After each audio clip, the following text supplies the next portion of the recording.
नमस्कार, आप देख रहे हैं द ट्राइबल पोस्ट राष्ट्रीय समाचार पत्र का डिजिटल मीडिया। आज हम बात कर रहे हैं झारखंड के रामगढ़ जिले की, जहां एसटी/एससी समन्वय समिति के द्वारा भारत बंद के आह्वान को लेकर जो एसटी/एससी आरक्षण की बात करें, वो आरक्षण के मुद्दों को लेकर एक बैठक हुई है। उस बैठक में क्या कुछ हुआ है और क्या के मुद्दों को लेकर क्या बातें हुई, इसके बारे में हम जानना चाहेंगे। हमारे साथ जुड़े हैं झारखंड से हमारे संवाददाता राजेश मुंडा। राजेश जी, बताएं क्या कुछ बैठक किस विषय को लेकर हुई है।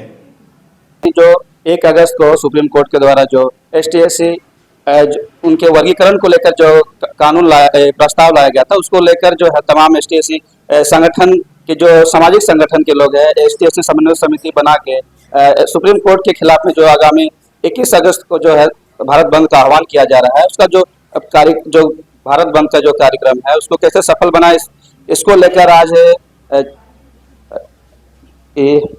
एनएच में जो है सो पंजाबी ढाबा में बैठक रखा गया और प्रेस कॉन्फ्रेंस के माध्यम से लोग जो है बताया जा रहा है कि लोग है भारत बंद को सफल बनाएंगे। और इस बीच हमारे सामाजिक कार्यकर्ता काफी लोग हैं, उनसे बातचीत भी करेंगे क्या कुछ रणनीति और कैसे तैयारियां चल रही है भारत बंदी को लेकर। सबसे पहले हमारे साथ है जयवीर जी, इनसे भारत बंद को लेकर क्या कुछ तैयारी की जा रही है।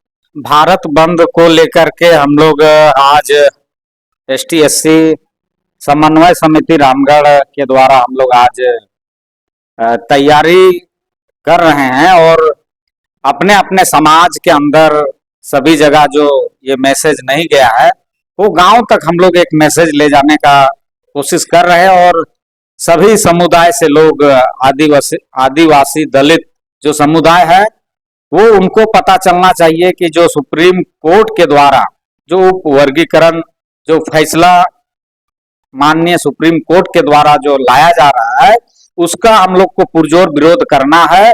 और ये जो सही बात है, ये केंद्र सरकार का जो गलत नीति है, जो मनुवादी जो विचारधारा है, वो पिछले दरवाजा से ये कोर्ट के माध्यम से इसको हमारे संवैधानिक अधिकार पर जो हमला है, ये जो हम लोग नहीं सहेंगे। संविधान जो बाबा साहब के द्वारा जो संविधान अधिकार जो दिया गया है उस पर हमला है। और ये जो पिछले दरवाजे से हमारे जो संवैधानिक अधिकार है इसको खत्म करने की जो साजिश है, हम लोग इसका पुरजोर विरोध के लिए आज हम लोग प्रेस कॉन्फ्रेंस के माध्यम से अपने जो समाज है, समाज के जो लोग हैं वो 21 अगस्त को सड़कों पर उतरेंगे और ये जो बिल है इसके खिलाफ में अपना प्रदर्शन करेंगे। जैसा कि बता दें कि सुप्रीम कोर्ट के द्वारा जो एसटी/एससी कानून जो लाया गया था, एसटी/एससी ओबीसी वर्गीकरण को लेकर, इसमें और भी लोग हैं जुड़े हुए हैं, उनसे भी हम वार्तालाप करेंगे। जैसा कि तमाम जो एसटी/एससी सांसद लोग हैं उनका प्रतिनिधिमंडल प्रधानमंत्री से मिलकर और प्रस्ताव जो दिए हैं वर्गीकरण को वापस करने को लेकर, फिर भी आज देखा जा रहा है कि भारत बंदी को लेकर तमाम जो संगठन है एसटी/एससी के लोग हैं वो जागरूक हो रहे हैं। इसको लेकर कैसे क्या कहेंगे। देखिएगा कि दरअसल जो माननीय सुप्रीम कोर्ट द्वारा जो एसटी/एससी का आरक्षण के खिलाफ में जो फैसला आया है और माननीय सांसदगण नरेंद्र मोदी जी से भेंट किए, अपना ज्ञापन सौंपे, लेकिन हमारे देश के पीएम कथित रूप से उन्होंने कहा है कि यह चीज लागू नहीं होगा। हम लोगों को कहना है अगर वो सही माने में एसटी/एससी का हितैषी है तो उनको एक अध्यादेश लाना चाहिए और ये आरक्षण जो है एसटी/एससी का इनको 9वीं सूची में डालना चाहिए। लेकिन एक सांसदों को मैंने आश्वस्त करने के लिए ठगे हैं, वो अपनी बात से मतलब आंदोलन में नहीं आवे, इसके लेकर के वो बहाना किए हैं। हम लोग देखेगा कि पूरे एसटी/एससी समाज के लोग जग रहे हैं और जागरूकता हम लोगों में है। और ये जो आगामी 21 अगस्त का जो बंदी का आह्वान किया गया है, एसटी/एससी कोऑर्डिनेशन कमेटी के माध्यम से हम लोग बंद को सफल करेंगे। और ये 21 अगस्त का बंदी ही नहीं बल्कि जब तक इस फैसले को माननीय सुप्रीम कोर्ट द्वारा वापस नहीं लिया जाए तब तक हम लोग आंदोलन करते रहेंगे। और अगर 21 अगस्त का आंदोलन के बाद अगर ये फैसला वापस नहीं लिया गया, पूरे भारत में हम लोग क्रमबद्ध आंदोलन करते रहेंगे। जैसे कि कानून बनाने का जो अधिकार है वो संसदीय दल में होता है, लेकिन जो सुप्रीम कोर्ट के द्वारा जो कानून बना दिया गया है इसको लेकर क्या कहेंगे। बड़ा दुर्भाग्य की बात है, इस देश में जब आजादी मिली तो चार वर्ग में बांटा गया है, SC ST OBC जनरल, और सबके अपने मौलिक अधिकार है और अधिकार भी है। लेकिन आप देखिएगा कि संविधान को दरकिनार कर खास करके अनुसूचित जाति और अनुसूचित जनजाति के अधिकार पे हमले होते रहे हैं।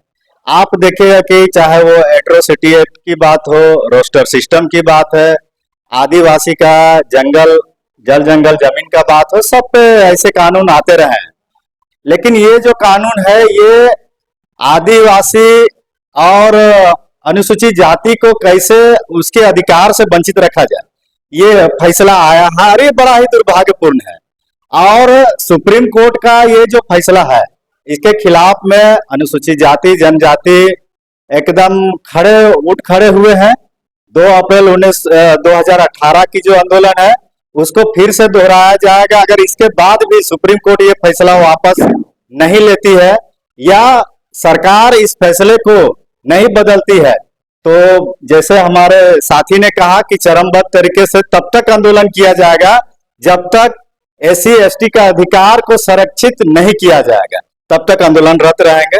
मैं महादेव मांझी, भरत जगत मांझी, परगना महल, रामगढ़ जिला, समन्वय समिति के एक साथी। धन्यवाद। जैसा कि जो सुप्रीम कोर्ट के द्वारा जो कानून लाया गया, जैसे विपक्ष में जितने भी राजनीतिक दल है उसके द्वारा किसी तरह से भी कोई ST SC के सांसद या विधायक दल की जो अभी तक किसी तरह से स्टेटमेंट नहीं आया है, और इस भी सामाजिक संगठन जो खड़ा हुआ है अपने अधिकार को लेकर, ऐसे कैसे देखते हैं इसको?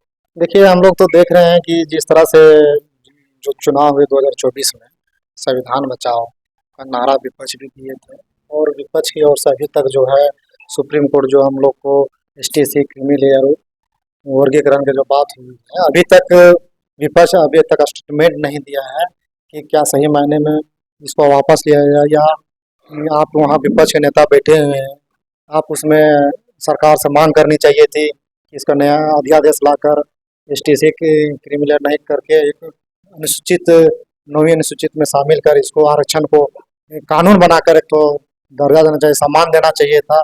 मगर हमेशा ये देखा जाता है कि जो जहाँ हम लोग का सामाजिक या राजनीतिक भागीदारी होता है, तो हमारे जो सांसद लोग हैं, माननीय सत्ता के जो प्रधानमंत्री हैं, उनसे मिले, मगर सिर्फ आश्वासन मिला है। आश्वासन से काम होने वाला नहीं।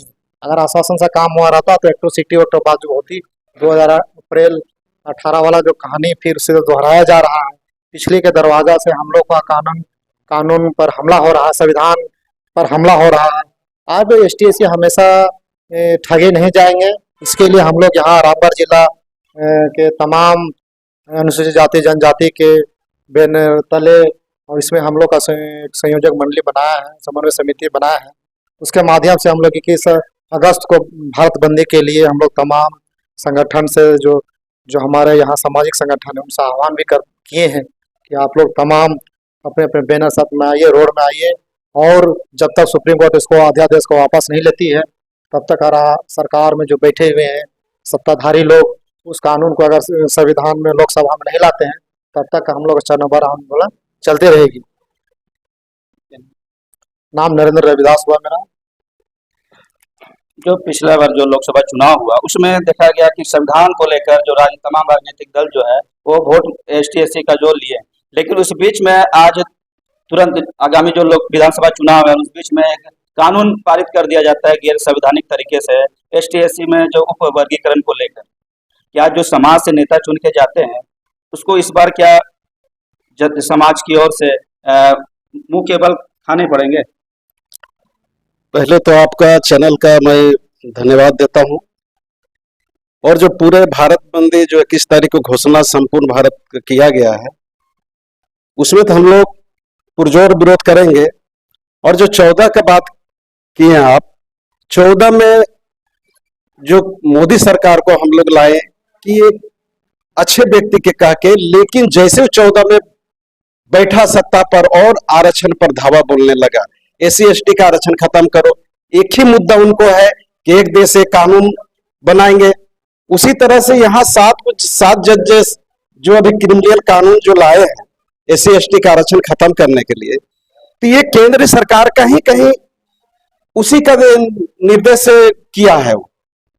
ये राष्ट्रपति का पावर है, उनको क्या करना है क्या नहीं करना है ये एकले पावर का नहीं है, लेकिन कहीं न कहीं ये केंद्र सरकार, ये मोदी सरकार का ये विफलता है। जो 400 पार का जो नारा दिए थे वो नहीं आ पाया और अंतिम में ये चाल को खेले हैं।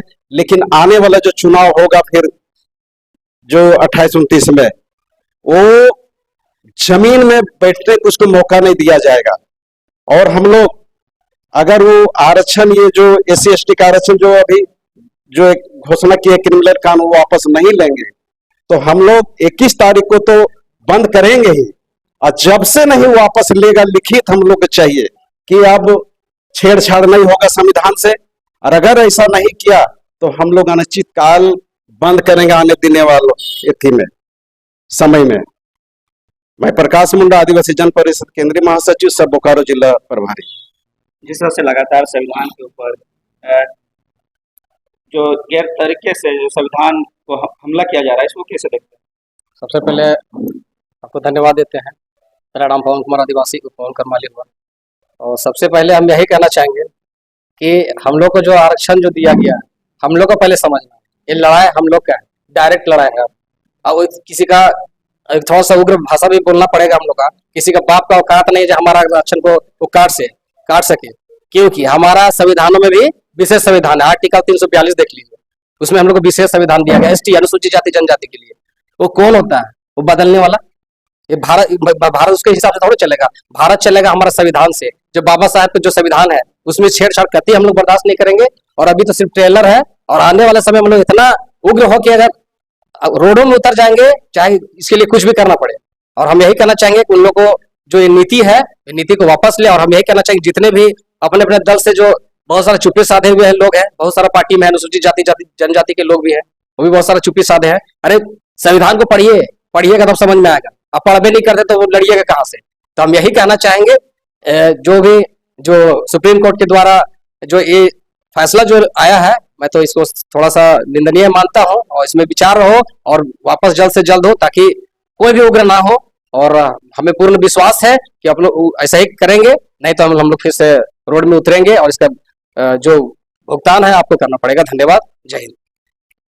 जैसा कि आप देख रहे हैं कि जो तमाम जो ST/SC के लोग जो है समन्वय समिति बना के रामगढ़ जिला में आगामी जो 21 अगस्त को भारत बंद को लेकर जो आह्वान किया जा रहा है, जिस तरह से सुप्रीम कोर्ट चाहे हो या केंद्र की ओर से लगातार संविधान में जिस तरह से छेड़छाड़ किया जा रहा है, संवैधानिक तौर पे तमाम ST/SC का अधिकार जो छीना जा रहा है, उसको लेकर कहीं ना कहीं समाज के लोग जो है एकजुटता का परिचय देते हुए अपने अधिकारों के लिए हमेशा लड़ने का जो काम कर रही है।